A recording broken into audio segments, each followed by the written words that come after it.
Marco Rivo, allenatore dell'Audax Algherese, oggi è arrivata la sesta vittoria in campionato, quindi 20 punti in classifica, ovviamente la testa della classifica è ancora vostra.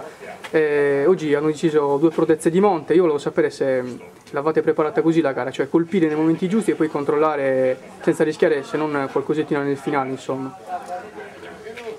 Diciamo che le situazioni su palla inattive sono situazioni che proviamo spesso in allenamento, quindi sono situazioni su cui facciamo affidamento anche per sbloccare le partite. Abbiamo dei buoni colpitori, sia Monte che altri elementi che giocano, e quindi cerchiamo di sfruttare anche queste caratteristiche. Ovviamente se riesci a fare gol in determinate situazioni poi viene un pochino più semplice controllare la partita. Che cosa vi è piaciuto oggi di più della tua squadra, mister?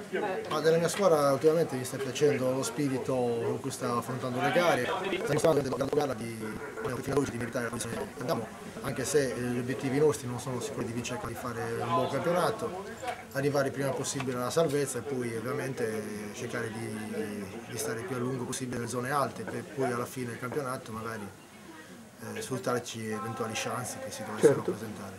Ecco, volevo chiedere in conclusione quali sono le differenze maggiori che ha riscontrato rispetto alla passata stagione, quando comunque avevate fatto comunque un buon campionato, ecco.